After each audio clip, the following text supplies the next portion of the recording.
Assalamualaikum warahmatullahi wabarakatuh. Perkenalkan, nama saya Anya Rizawati dari jurusan S1 Administrasi Rumah Sakit dalam mata kuliah Studi Kelayakan Proyek.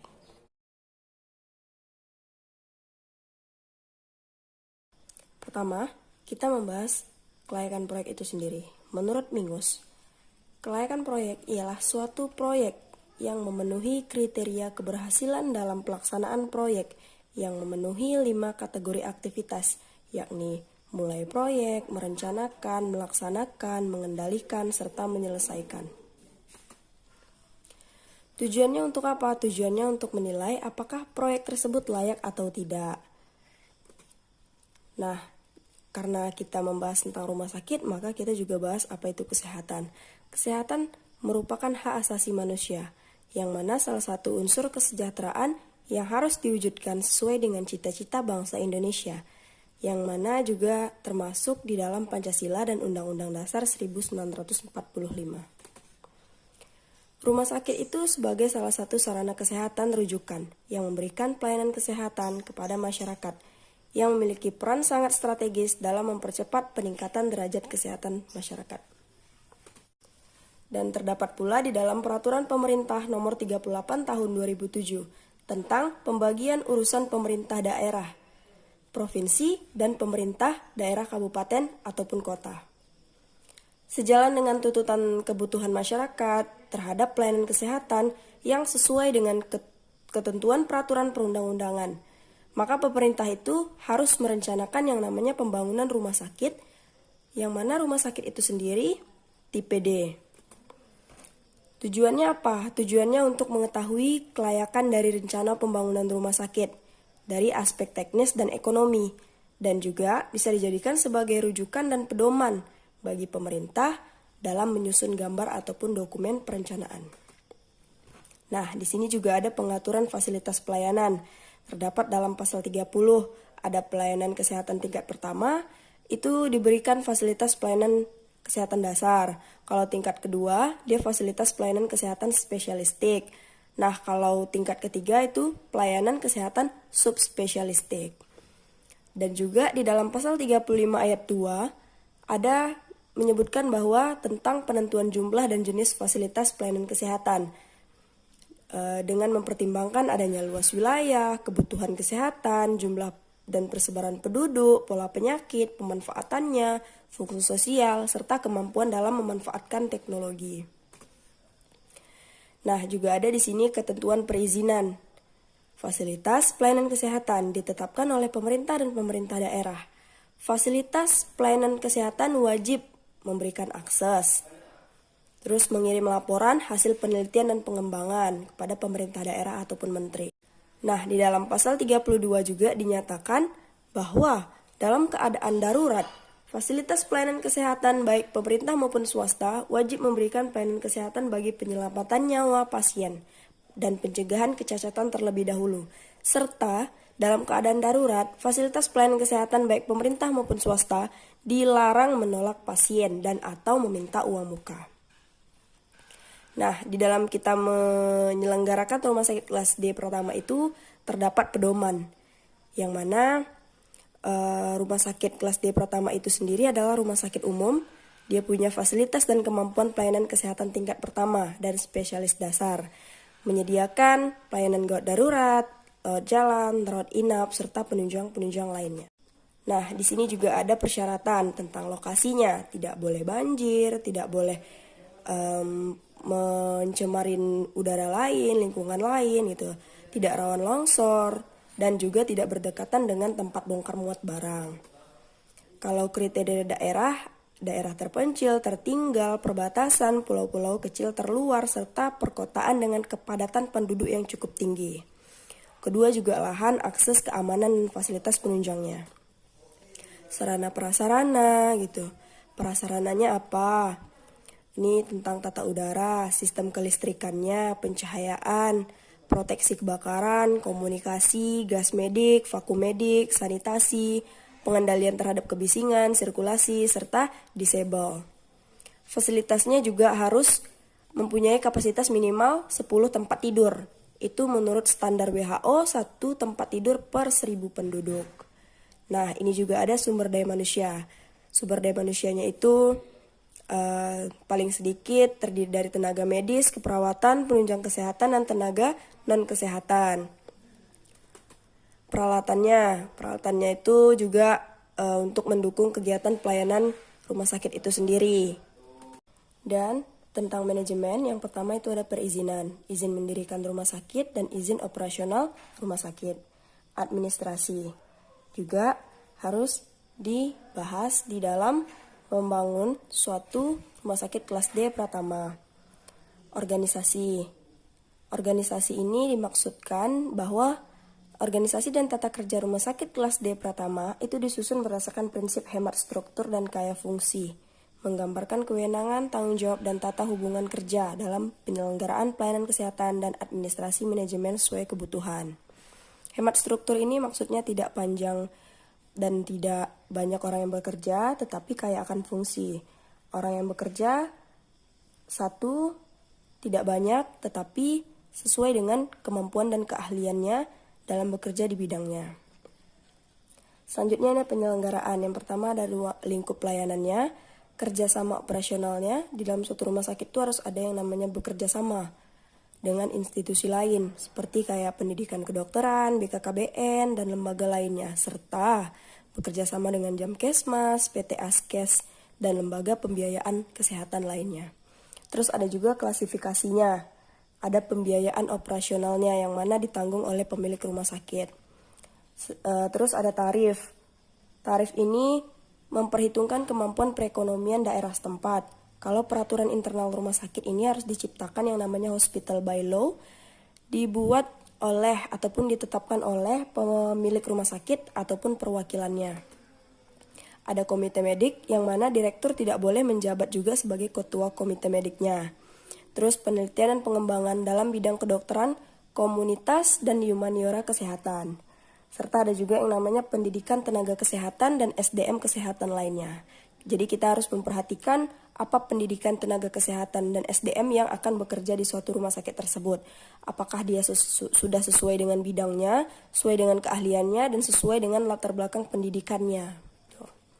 Terus ada pembinaan pengendalian. Kemenkes melalui Direktorat Jenderal Bina Upaya Kesehatan melaksanakan pembinaan dan pengendalian penyelenggaraan rumah sakit kelas D Pratama dalam bentuk penyusunan norma, standarnya, prosedurnya, dan kriteria, serta melakukan supervisi, konsultasi, evaluasi, dan bimbingan teknis. Ini sumber yang saya dapatkan dari jurnal M. Umar Maya Putra dengan judul jurnalnya Kajian Studi Kelayakan Proyek CV Indo Abadi Properti Medan, Universitas Al-Azhar, Fakultas Ekonomi. Ini jurnalnya di tahun 2017.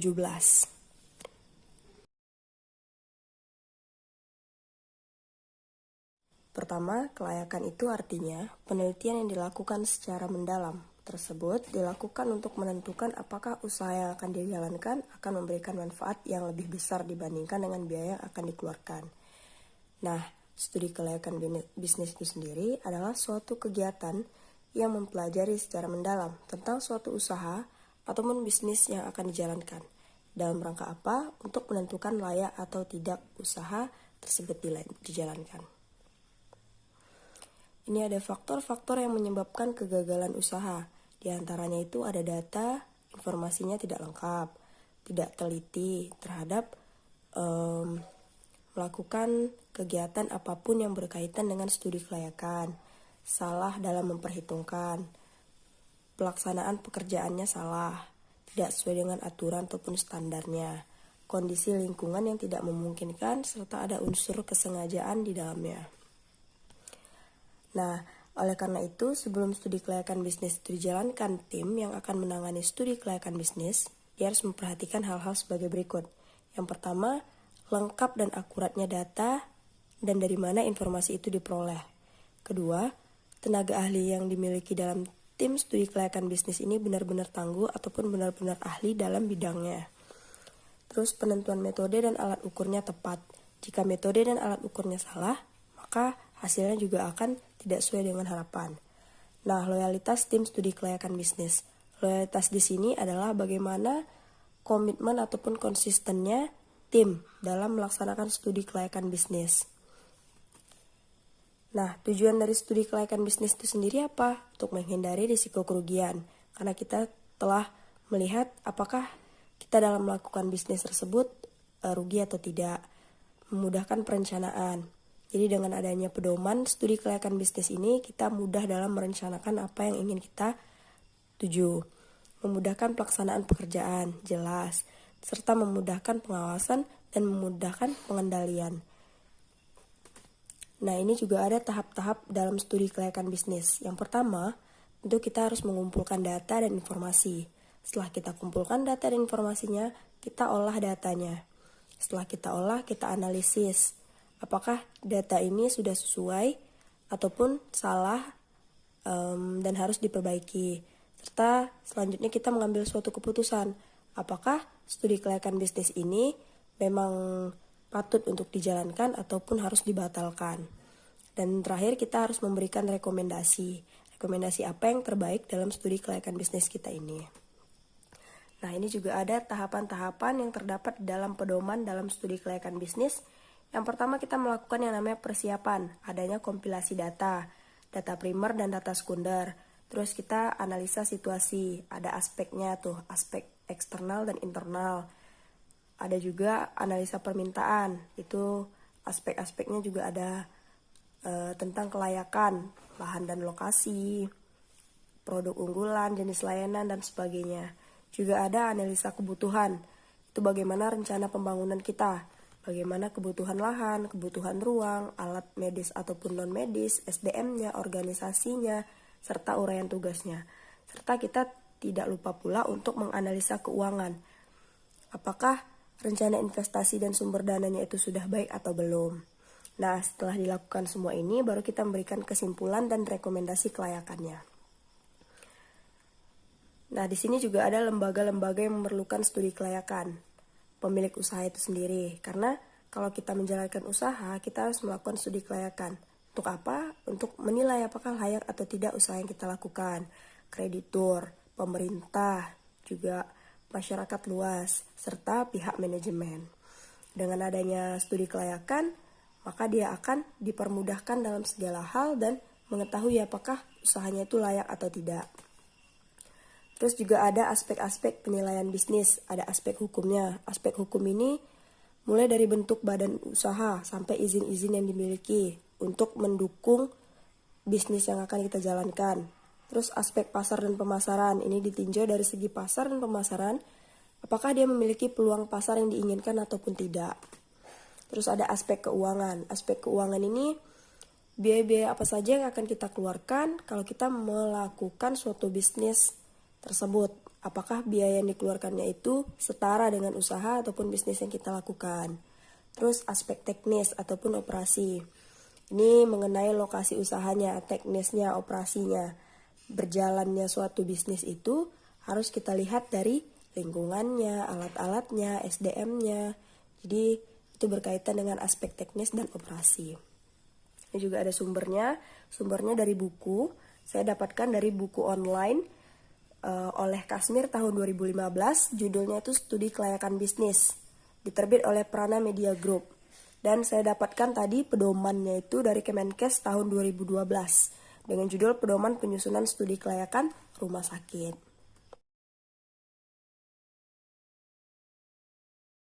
Yang pertama, itu apa hal yang terpenting dalam studi kelayakan proyek itu sendiri?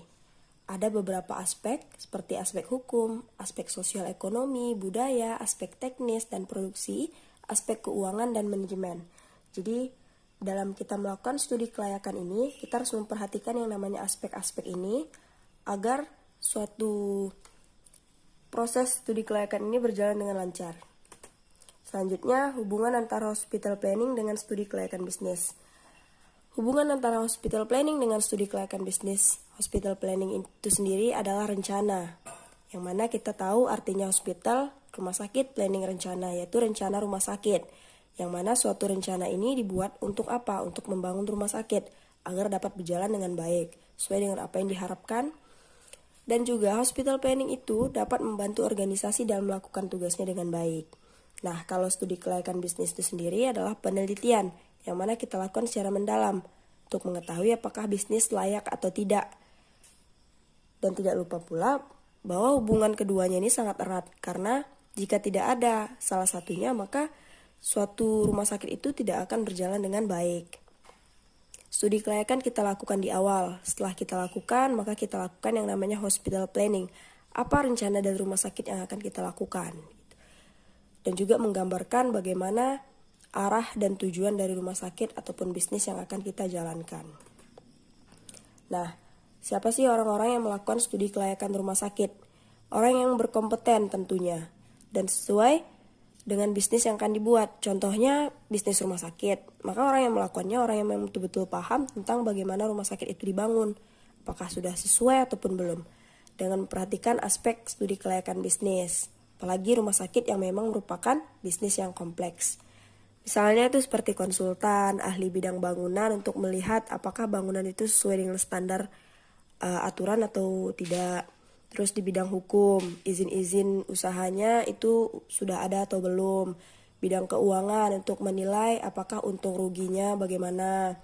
Terus teknis dan operasional tuh alat-alat yang digunakannya. Bagaimana cara menggunakannya, apakah sudah sesuai dengan SOP-nya ataupun belum. Terus bidang manajemen ini hal yang terpenting dikarenakan untuk mengatur bagaimana suatu rumah sakit ataupun bisnis yang kita jalankan itu berjalan dengan baik.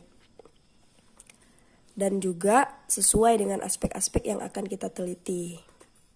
Nah, ini juga ada tahap-tahap aspek persiapan dalam studi kelayakan rumah sakit. Yang pertama, itu kita mengumpulkan data. Data diolah, serta data dianalisis. Setelah data dianalisis, kita ambil keputusan. Dari pengambilan keputusan itu, kita tahu bahwa kalau dia tidak layak, maka kita batalkan. Kalau dia layak, maka kita rekomendasi. Setelah kita rekomendasi apa yang terbaik, maka kita lakukan yang namanya pelaksanaan usaha ataupun bisnis yang akan kita jalankan. Nah, ini juga ada data primer dan data sekunder dalam aspek persiapan. Data primer itu sendiri ada aspek pemasaran dan pemasaran. Itu meliputi ada harga, lokasi, promosi, distribusi produknya bagaimana. Itu berkaitan dengan bagaimana cara kita mempersiapkan produk yang kita tawarkan. Aspek teknis dan teknologi, itu kayak mesinnya, peralatannya, jenis-jenisnya apa, kapasitasnya bagaimana, proses produksinya bagaimana, itu juga harus kita paham. Karena rumah sakit juga merupakan suatu yang kompleks, yang dimana di situ juga ada menggunakan teknologi yang baru dan harus sesuai dengan kebutuhan. Terus juga ada aspek manajemen sumber daya manusia. Ada jadwal kerjanya, jumlah tenaga kerja, deskripsi pekerjaannya. Itu harus jelas apabila kita melakukan yang namanya studi kelayakan dinilai dari aspek manajemen sumber daya manusia. Terus ada aspek finansial. Aspek finansial ini berkaitan dengan uang ataupun dana. Data investasi, data biaya operasional termasuk gaji pekerja tidak langsung, data pendapatan dan cash flow. Itu tadi data primer. Yang kedua adalah data sekunder. Data sekunder ini diperoleh secara tidak langsung melalui pihak lain. Kalau data primer tadi secara langsung.